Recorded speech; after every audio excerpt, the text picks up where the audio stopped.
کچھ مفسرین نے لکھا اللہ نے مشورہ کیا تھا فرشتوں سے وَإِذْ قَالَ رَبُّكَ لِلْمَلَائِكَةِ إِنِّي جَاعِلٌ فِي الْأَرْضِ خلیفہ، لیکن کچھ مفسرین کہتے ہیں کہ اللہ کو ضرورت نہیں فرشتوں سے مشورہ کرنے کی. اللہ نے فرشتوں سے مشورہ نہیں کیا، بلکہ رب نے انہیں آگاہ فرمایا تھا کہ میں لگا ہوں زمین پہ اپنا نائب بنا، میں خلافت دینے لگا ہوں زمین پہ. اب یہ تو دینے والے کی مرضی ہے نا اس نے کس کو دینی ہے، یہ تو دینے والے کی مرضی ہے نا اس نے. تو کچھ لوگ کہتے ہیں کہ دینے والے سے زیادہ ہمیں پتہ ہے. تو فرشتوں کو بھی یہ اجتہادی خطا ہو گئی، کہنے لگے یا اللہ اسے نہ بنانا، یہ فساد کرے گا، یہ خون ریزیاں کرے گا. تو اللہ نے فرمایا جو میں جانتا ہوں وہ تم. اللہ اکبر. امام راضی فرماتے جب رمضان آتا ہے تو اللہ فرشتوں سے کہتا ہے ذرا یہ کھول کے دروازے دیکھو نا یہ زمین پہ کیا کر رہے ہیں. تم تو کہتے تھے فساد کریں گے اور یہ سارے تراویح بڑھ رہے ہیں. تم تو گویا کہتے تھے فساد کریں گے اور یہ تو دیکھو گویا رمضان کے روزے رکھ رہے، یہ تو میری یاد میں نکلے ہوئے. تم کچھ کہتے تھے اور دیکھو میں نے تمہیں کہا تھا نا جو میں جانتا ہوں وہ تم. اللہ نے پھر حضرت آدم علیہ السلام کو تمام زمانے کے علوم عطا کیے، علم سکھا لیا. تو فرشتوں سے کہا تم بھی ان چیزوں کے نام بتاؤ، تو وہ بتا سکے نہیں. اللہ نے فرمایا اب اس طرح کرو آدم کو سجدہ کرو. سب نے سجدہ کیا سوائے وہ. کہنے لگا یا اللہ صرف تجھے ہی کرنا ہے، کرنا بھی صرف اللہ کو چاہیے، پر رب کے آگے بھی جھکنا چاہیے، اور جس کے سامنے رب جھکائے نا وہاں بھی. اور یہ جو عاجزی ہے نا، یہ جو جھکنا ہے، یہ علم کے آگے ہے. ہماری مصیبت یہ ہے کہ ہم علم کے آگے بھی گردن جھکانے کو تیار نہیں ہوتے، وہاں بھی ہم خود عالم فاضل بن جاتے ہیں. تو فرمایا کہ سب سے کہا سجدہ کرو، سب نے سجدہ کیا سوائے ابلیس کے. تو پھر ہوا کیا وَكَانَ مِنَ الْكَافِرِينَ، وہ کافروں میں سے ہو گیا. پھر اللہ نے حضرت آدم کو اور جناب حوا کو نا مقام دے دیا جنت میں رہنے کے لیے، اور کہا سارا کچھ کھانا، درخت کے قریب نہ جانا. فطرت ہے نا انسان کی، وہ جستجو کرتا ہے، کہا اس درخت کے پاس نہ جانا. تو حضرت حوا سلام اللہ علیہ کہتے ہیں دل میں خیال رہتا تھا کہ آخر ہے کیا درخت کے پاس. یہی انسان کا عقیدہ توحید ہے کہ جہاں سے رب منع کر دے وہاں وہ منع ہو جائے. اور یہ ان کی خطا نہیں تھی، یہ اللہ کی حکمت تھی، چونکہ رب نے تو پہلے کہہ دیا تھا بنایا ہی زمین کے لیے، تو یہ تو سارا کچھ ہونا تھا تو زمین پہ آنا تھا نا. تو حضرت حوا اور جناب آدم کے پاس شیطان آیا، اس کو نکال تو دیا تھا پر ابھی اس کا جنت میں آنا جانا بند نہیں ہوا تھا، یہ بھی اللہ کی حکمت تھی. تو وہ کہنے لگا تمہیں پتہ ہے بعد میں مر جاؤ گے. تو حضرت حوا کہنے لگی کیا موت بھی آئے گی؟ کہاں، اس کی تکلیف بھی بڑی ہوگی، تو پھر بچیں گے کیسے؟ تو کہنے لگے پھل کھا لو اس درخت کا. تو بچنے کے لیے پھل کھایا تھا. حضرت عیسیٰ علیہ السلام ایک دن پڑھ رہے تھے انجیل، تو آپ نے نبی پاک کا تذکرہ پڑھا، اس سانپ نے سن لیا. تو حضرت عیسیٰ سے کہنے لگا حضور یہ بتائیں کہ وہ نبی پاک ملیں گے کہاں؟ تو حضرت عیسیٰ فرمانے لگے کہ مکے میں آئیں گے اور مدینے میں رہیں گے. تو کہا ملاقات کیسے ہو سکتی ہے؟ فرمایا چلا جا مکے. تو وہ سانپ 600 سال غار ثور میں، اس نے 70 جگہ پہ سوراخ کیے. کتنے سال بیٹھا رہا؟ بول کے بتائیے. آپ 6 گھنٹے بیٹھ کے دکھائیں، سوال ہی نہیں پیدا ہوتا. ہم بڑے کمزور ہو گئے، ہمارے لیے معاملہ بڑا اور طرح کا ہے. ہماری مرضی کا کوئی بات کرے تو ہم اس سے راضی ہیں. 600 سال وہ سانپ بیٹھا رہا، 600 سال، اور 70 اس نے سوراخ کیے غار ثور میں. لیکن وہ بھی عاشق تھا نا. اور یہاں معاملہ یہ تھا کہ ابوبکر صدیق دعا مانگ کے گئے تھے کہ میں نے کسی کو موقع نہیں دینا، ایک میں ہوں گا دوسرا میرا یار ہوگا. وہ غار ثور کی تو لذت ہی یہ والی تھی، ایک میں ایک میرے محبوب. اس نے 70 سوراخ کیے ہوئے تھے. جناب ابوبکر صدیق نے کہا حضور آپ ٹھہریں، میں ذرا بھی آیا صفائی کر کے. تو نبی کریم علیہ السلام رکے تو حضرت ابوبکر صدیق نے کہیں پگڑی پھاڑ کے رکھی، کہیں چادر پھاڑ کے رکھی، اتنے سوراخ بند کیے تو جو ایک رہ گیا وہاں ایڑی رکھ دی. تو اب وہ سانپ بھی شکوہ کرنے لگا کہ یار تو بھی کوئی نرالا ہی عاشق ہے کہ میں نے تو کسر ہی کوئی نہیں چھوڑی تھی، 70 سوراخ کیے تھے اور تو نے بھی کمال ہی کر دی ہے، سارے ہی بند کر دیے، جو بچ گیا اس پہ ایڑی رکھ دی. اس نے پتہ نہیں کتنے ڈنگ مارے. سانپ کا جب ڈنگ لگتا ہے تو وجود میں بہت زیادہ گرمی پیدا ہوتی. حضرت ابوبکر صدیق کے بارے میں ہمارے شارحین نے لکھا روئے نہیں، وجود اتنا گرم ہوا کہ آنسو ٹپک پڑے. نبی کریم صلی اللہ علیہ وسلم نے فرمایا ہٹا نا ذرا پیر. پھر انہوں نے ہٹایا تو میرے مصطفیٰ میں لعاب دہن لگایا. حضرت ابراہیم ابن ادہم رحمت اللہ علیہ بادشاہ وقت تھے، اللہ سے بڑا پیار تھا۔ رات کو بستر پہ لیٹتے تو دل کرتا میرے اندر بھی اللہ ایسی صلاحیت پیدا کرے کہ میں بولوں تو میرا رب مان جائے، میں بات کروں تو میرا رب میری اس بات کا بھرم رکھے۔ دل میں خیال آتا تھا، لیکن تھے تو بادشاہ نرم نرم بستروں پہ سوتے تھے۔ ایک دن سوئے ہوئے تھے، چھت پہ کسی کے چلنے کی آہٹ محسوس ہوئی۔ بادشاہ کی چھت پہ بغیر اجازت کون گیا؟ کون ہے چھت پہ؟ تو جب مالک کسی کو قریب بلانا چاہتا ہے تو سبب بھی پیدا فرمائی دیتا ہے۔ وہ بندہ تھا کہ فرشتہ تھا، وہ انسان تھا یا اللہ کا پیغام بر تھا؟ اوپر سے بولا، کہنے لگا میرا اونٹ گم ہو گیا ہے، آپ کی چھت سے تلاش کر رہا ہوں۔ میرا بولیے گا، میرا اونٹ گم ہو گیا ہے، آپ کی چھت سے تلاش کر رہا ہوں۔ حضرت ابراہیم ابن ادم کہنے لگے بڑا بیوقوف ہے، بھلا اونٹ کا چھت پہ کیا کام؟ تو وہ اوپر سے آواز دے کے کہنے لگا آپ بھی بڑے بیوقوف ہیں، نرم نرم بستروں پہ خدا کی یاری کا کیا کام؟ نرم بستر بھی ہو، آرام بھی ہو، رب بھی ملے۔ الذین یذکرون اللہ قیاما وقعودا وعلی جنوبہم، اٹھو، بستر چھوڑو، اس کی بارگاہ میں کبھی قیام کرو، کبھی سجدہ کرو، کبھی رو کے اسے مناؤ، کبھی ناز کر کے اسے مناؤ، کبھی اس کے یار پر درود پڑھ کے مناؤ، کبھی قرآن کی تلاوت کر کے مناؤ، کبھی ذکر حسین کر کے مناؤ، کبھی یاد صدیق کر کے مناؤ، کبھی سیدہ فاطمہ کا نام لے کے اسے راضی کرو، کبھی حضرت عائشہ کے تذکرے کر کے اسے راضی کرو، پھر بستر پہ کیوں لیٹے ہوئے؟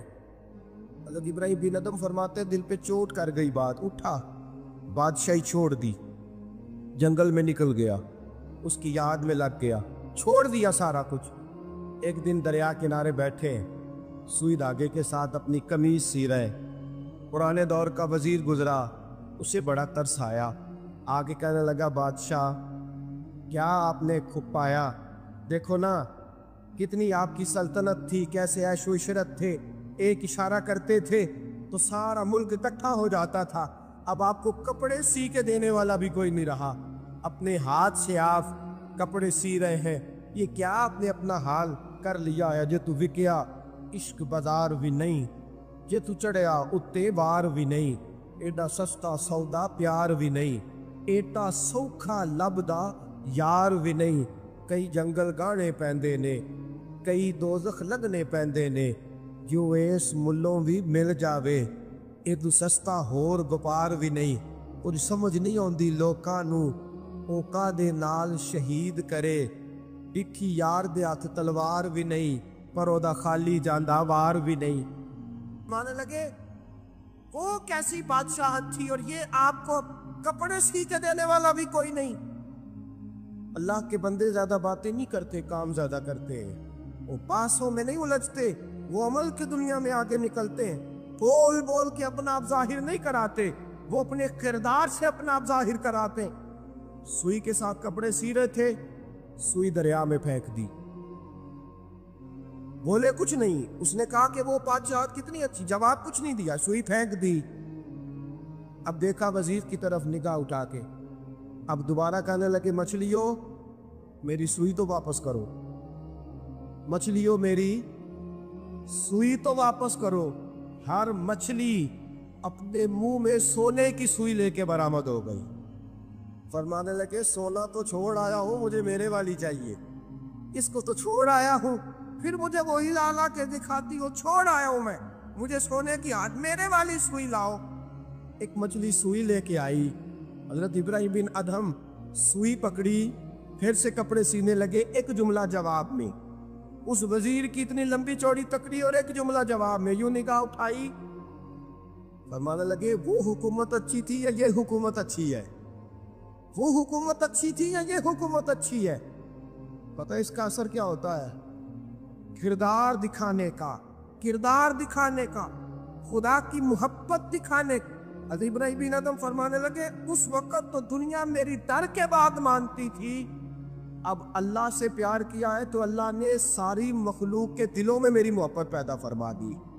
اب لوگ مجھ سے محبت کرتے ہیں اس لیے کہ میں نے اللہ سے پیار کیا ہے، اس نے سارے میرے فرما بردار بنا دیے ہیں۔ پتہ اس کا اثر کیا ہوتا ہے؟ وزیر نے کیا کیا، گھوڑے سے اترا اور ساتھ جو نوکر تھا اس کو کہنے لگا یہ گھوڑا واپس محل میں لے جاؤ، مجھے بھی وہ والی بادشاہی نہیں چاہیے، یہ والی بادشاہی چاہیے، میں بھی یہ والی بات۔ میرے عزیز تو کہاں کھویا پھرتا ہے؟ حضرت جابر بن عبداللہ رضی اللہ تعالی عنہ، بخاری مسلم ہے، کہتے ہیں جب خندق کی جنگ ہو رہی تھی نا، غربت بڑی تھی، قحط بڑا تھا، صحابہ پریشان تھے، 2-2 3-3 پتھر پیٹ پہ باندھے ہوئے۔ میں حضور کو دیکھ کے گھر آیا تو زوجہ سے کہا بھلی مانس کچھ ہے کھانے کی؟ کہنے لگی تھوڑے سے جوں ہے۔ تو میں نے کہا پیسوں کی تو کتنی روٹیاں بنے گی؟ کہنے لگی 2-3، 4 بن جائیں گی۔ کہنے لگے سالن؟ تو زوجہ کہنے لگی اگر وہ بکری کا بچہ ذبح کرو تو 3-4 بندوں کا سالن بھی بن جائے گا۔ کہتے میں نے اسے ذبح کیا، بیوی سے کہا تو جاؤ پیس۔ کہتے میں نبی کریم کی بارگاہ میں حاضر ہوا صلی اللہ علیہ وسلم، حضور کی خدمت میں۔ زوجہ کہنے لگی کان میں کہنا حضور کے، سارے نہ آئے، جس طرح لیڈروں کے کھانے اندر ہوتے ہیں علیحدہ، اور جو نعرے لگا رہے ہوتے ہیں نا سویر سے انہیں ڈبہ ملتا ہے، لیکن وہ پھر بھی نعرے لگاتے ہی رہتے ہیں۔ مجھ پہ الزام لگنے لگا ہے کہ آپ سیاست دانوں کو ہر جمعے میں رگڑا دیتے ہیں، تو میں کہنا ان صحیح کر چھوڑو، پھر اسی مڑ جانے ہیں، تنوا کو سیانے ہو جائیں۔ یہ سیانے نہیں ہو رہے، ہمیں بات کرنے کی بھی اجازت نہیں۔ شعر کہہ دیتا ہوں کہ ہم آہ بھی کرتے ہیں تو ہو جاتے ہیں بدنام، وہ قتل بھی کر دے تو چرچا نہیں ہوتا۔ انہوں نے کدے پوچھا جی، سانو آخیا جی چپ رہو۔ لیکن بھائی یہ اس ممبر کا تقاضا ہے، میرے امام اعظم کا فتویٰ ہے، جو عالمی حالات سے باخبر نہ ہو وہ جمعے کا خطبہ نہ دے۔ وہ جو رٹی رٹائی باتیں ہم سے نہیں ہوتی، اس لیے کہ جلال بادشاہی ہو یا جمہوری تماشا ہو، جدا ہو دین سیاست سے تو رہ جاتی ہے چنگیزی۔ حق بات انشاءاللہ ہو رہی ہے اور ہوتی رہے گی، اور بات صاف ستھری ہے۔ اگر کوئی بات ایسی ہوگی تو وہ بات اگر غوث پاک اپنے خطبہ جمعہ کے اندر کہہ سکتے ہیں کہ میں ظالموں کو حکمران نہیں بننے دوں گا، تو ہم تو ان کے نوکر ہیں نا، پھر ہم قادری کیسے ہوئے اگر غوث پاک کے طریقے پہ عمل ہی نہ کریں تو؟ اس لیے مہربانی کرے ہمیں کوئی شخص ایسا مشورہ نہ دے، بلکہ کئی دفعہ ظلم ہوتا ہے، جب کوئی مشورہ دیتا ہے تو عورتیں تو انہوں دل کرتا ہے، اس لیے مہربانی کرے ایسی کوئی مشاورت نہ کرے۔ بالکل جو غلط بات کرے گا اس پہ ہم بولیں گے، اور آہستہ آہستہ نہیں، کھل کھلا کے بولیں گے، بالکل بولیں گے، اس لیے کہ اللہ نے زبان دی ہے، وہ کسی وڈیرے کے قدموں میں بیٹھنے کے لیے نہیں دی، وہ رسول اللہ کے ترانے پڑھنے کے لیے دی ہے۔ ترانے پڑھنے، اگر حضرت بلال رسیوں میں بند ہو کے اور ابو لہب اور عتبہ عتیبہ اور عبداللہ بن جدان اور امیہ بن خلف جیسے لوگوں کے بیچ کھڑے ہو کے کہہ سکتے ہیں نہیں بات جو سچی ہے وہ کی جائے گی، تو ہم ممبر رسول پہ بیٹھ کے نہیں کہہ سکتے؟ اپنے بھی خفا مجھ سے ہے، بیگانے بھی ناخوش، میں زہر حلال کو کبھی کہہ نہ سکا کن، میں کہتا ہوں وہی بات سمجھتا ہوں جسے حق نے ابلائے مسجد ہوں میں توحید کا فرزند۔ اس لیے کوئی شخص اس نہ سمجھے، ہاں یہ بات علیحدہ ہے کہ ہمارا سیاسی ایجنڈا کوئی نہیں، ہمارا ایجنڈا رسول اللہ کی نوکری ہے صلی اللہ علیہ، سیاسی ایجنڈا کوئی نہیں۔ اللہ کے وقت کی محبت تو سیاست کا چلن چھوڑ دیا، ہم اگر عشق نہ کرتے تو حکومت کرتے، وہ بات علیحدہ ہے۔ بہرحال عام دام پر سر مطلب، حضرت جابر ابن عبداللہ رضی اللہ تعالیٰ عنہ کہتے ہیں زوجہ نے کہا کان میں کیا نام، میں نے کان میں جا کے کہا حضور 2-4 بندوں کی روٹی ہے، آ جائے کھانا کھا لیں۔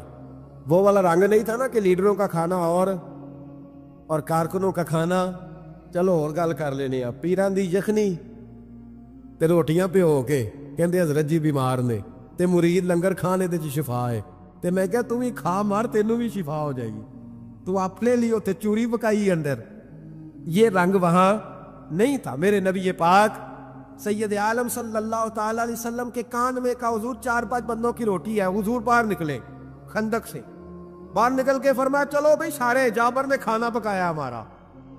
حضرت جابر کہتے ہیں میں نے دوڑ لگائی گھر آ گیا، اور میں نے کہا تجھے تیری مار ہوئے، حضور تو 1000 سے زیادہ بندہ لے کے آ رہے، تو کہتی تو نے کہا نہیں تھا نبی پاک سے 4-5 بندوں کا ہے۔ حضرت جابر کی زوجہ کا عقیدہ سنو، کہنے لگے میں نے تو کان میں کہا تھا، دوسرے نے سنا بھی نہیں، وہ تو حضور نے کہا سارے چلو، تو کہتے ہیں زوجہ مجھے تسلی دینے لگی، کہنے لگی بس پھر جو نبی آ رہے ہیں وہ انتظام بھی کرائیں گے، جو آ رہے ہیں وہ انتظام بھی کرائیں گے۔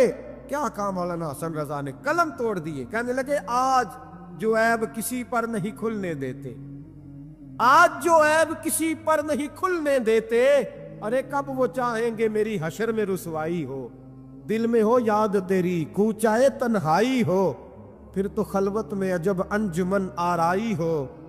کہتے حضور آئے 1000 سے زیادہ کا لشکر لے کے، اور مجھے فرمانے لگے روٹیاں نہ پکانا، پہلے آٹا میرے پاس لاؤ، اور چولہے سے کھانا نہ اتارنا، مجھے لے جاؤ۔ کہتے میں نے سالن بھی پیش کیا، روٹیاں بھی۔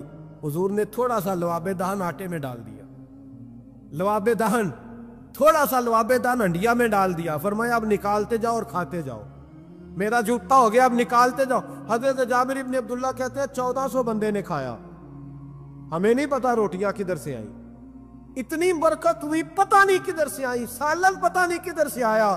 کہتے ہیں سارے سیر ہو کے کھا لیا تو فرمایا چلو بھی جاؤ جا کے کام کرو، مجھے فرمانے لگے اب تو بھی کھا، آ جا بچے بھی بلا۔ کہتے سب نے کھایا، حضور اٹھ کے جانے لگے تو فرمایا ذرا روٹیاں دیکھ پہلے زیادہ تھی کہ اب زیادہ ہے، ذرا دیکھنا سالن پہلے زیادہ تھا کہ اب زیادہ ہے۔ تو میں نے کہا نہیں حضور پہلے سے زیادہ ہے، میرے محبوب کے تبرک میں اتنی برکت ہے۔ تو حضور کے وجود سے جو چیز لگ جائے تو اسے قیمتی نہیں سمجھتا؟ کہاں بیٹھ کے دین پڑھا ہے؟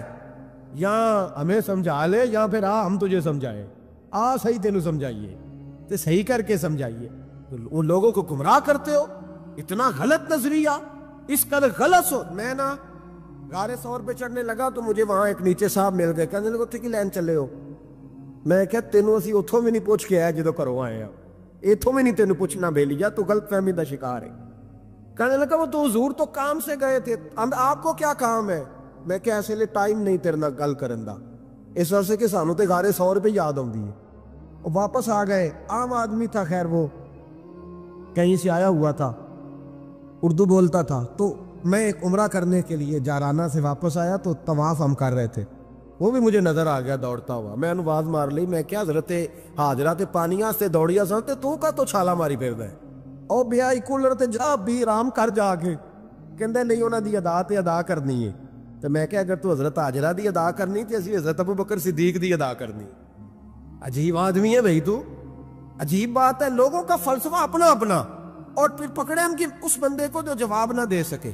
ایسا نہ کرو، یہ زیادتی ہے، امت کو اکٹھا کرو، اتفاق۔ یہ مجھ سے سوال کئی جمعے سے ہو رہا تھا، میں اصل میں نا ان موضوعات کو چھیڑتا نہیں، میری طبیعت اور ہے، لیکن کوئی بندہ یہ نہ سمجھے کہ ہمیں جواب نہیں آتا۔ یہ سوال اٹھا تھا، کوئی یہ نہ سمجھے کہ ہمیں جواب اللہ کے فضل سے، اللہ کے فضل سے۔ یہ قرآن مجید پڑھا ہے، یہ مسجد ہے، یہ جمعے کا دن ہے، ہم بات صرف وہ کرتے ہیں جس میں ضمیر اجازت دیتا ہے، اس لیے کہ سدا تو نہیں نہ رہنا، پتہ نہیں صبح اٹھ سو کے اٹھنا ہے کہ نہیں اٹھنا، تو قوم کو گمراہ کر کے دین کے نام پہ جانا کدھر ہے؟ اس لیے بھائی خیال ہوتا ہے کہ تم لوگوں کو خراب نہ کرو، ہم تو چاہتے ہیں امت اکٹھی ہو جائے، لیکن یہ ظلم کرتے ہو، جب چھیڑو گے کسی کو تو پھر تو اس کا حق بنتا ہے نا وہ بولے، پھر چھیڑا جاتا ہے۔ تھوڑے دن ہوئے حضرت حلیمہ سعدیہ کا سارا گھر گرا دیا، بلڈوزر چلا دیا، کہنے لگے یہاں لوگ آتے ہیں تو شرک ہوتا ہے، اور میں نے کہا جہاں اللہ کریم نے توحید پھیلانے کے لیے رسول کو بھیجا، 4 سال جہاں نبی پاک رہے وہاں کیسے شرک ہو سکتا ہے؟ کس طرح کی تو بات کرتا ہے؟